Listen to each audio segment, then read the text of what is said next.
Hi and welcome to the Resources Roadhouse. I'm Wally Graham, and today I'm joined by Luke Reinehr, who's CEO and Chairman of Kalamazoo Resources. Now, Luke, earlier this week, Kalamazoo released an announcement about the lithium projects over here in WA.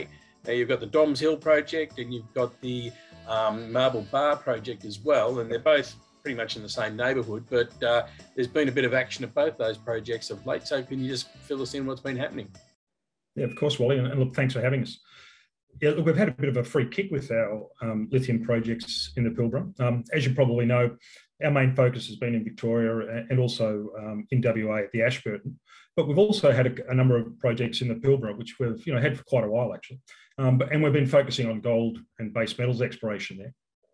And we did a review on these projects a couple of months ago, looking up on the gold and nickel, and we had a third party look at it, and independently he's come to us and said, well, look, have you been looking at the lithium potential here? And frankly, Wally, we hadn't. That's not our forte, but we did start doing a fair bit of work, and it's really highlighted the potential of both of these projects. The Doms Hill project itself, about 45 kilometres to the east of Pilbara, one of the world's great lithium hard rock mines, and of course, Wodgina just a little bit further up.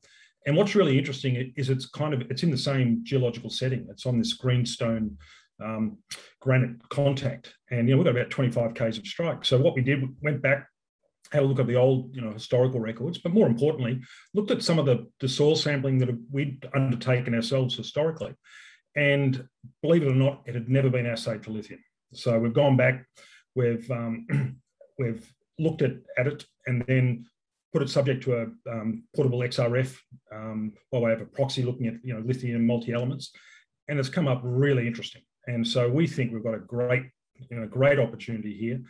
As I said, it's a bit of a free kick. We didn't fully realise, but we're going very hard at it now. So we've got a big sampling program that's due to start in actually next week now. So you could say that you didn't choose lithium; lithium chose you. Absolutely. So look, I'd like to say we were really smart, but it's that's exploration, isn't it? Often it'll come out of left field. We saw the same thing with Chalice and a whole range of other companies, that sometimes it's the least expected. But obviously lithium's really hot at the moment, and we're in a great geological setting. So it's a world-class lithium field. All right. So the work that you've conducted there on both those projects, it's sort of it's really jumped them ahead, hasn't it? So what is the work that you've done actually told you about each project? Yes, so we've had someone on site. There are some pegmatites that are actually mapped there.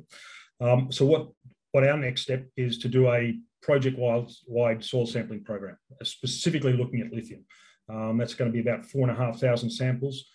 Due to start, we thought it wasn't going to start till October, November, trying to get a team, but we were just yesterday very fortunate to have been able to engage a team. They start next week. So we're really pumped on this.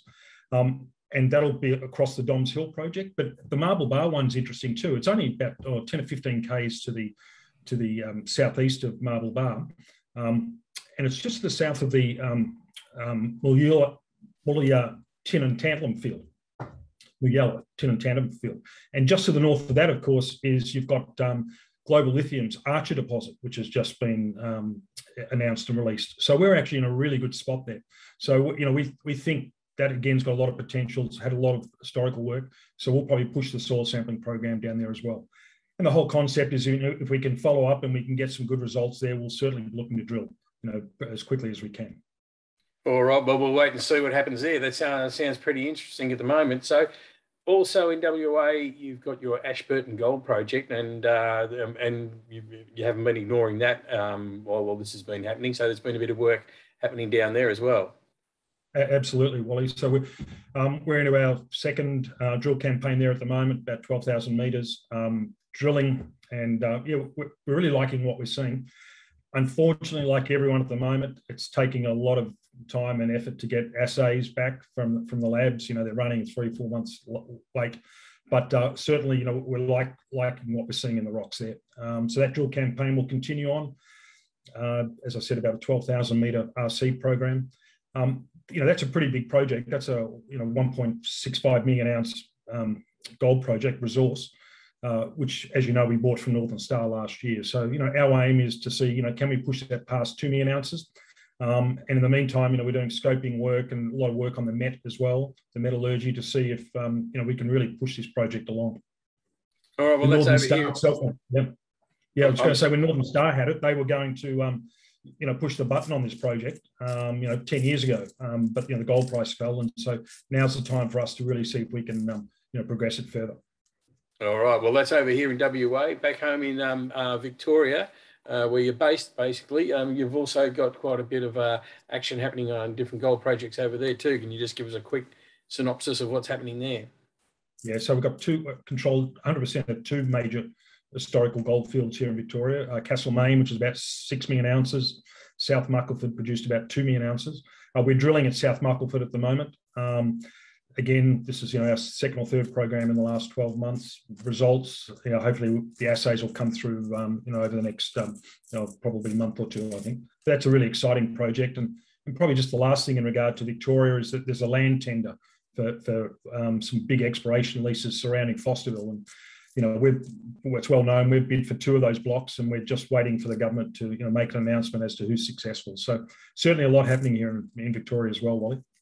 All right. Well, it sounds like you got the drill bit is spinning furiously in places, and you're trumping around all the ground up there at the lithium projects, and there should be quite a bit of news coming out of there, we hope. Please keep us informed, keep us up to date, because we like to bring all that news to our viewers and readers here at the Resources Roadhouse. But until then, Luke Reinehr, thanks very much for joining us, and hopefully we'll catch up again very soon. Terrific. Thanks very much, Wally.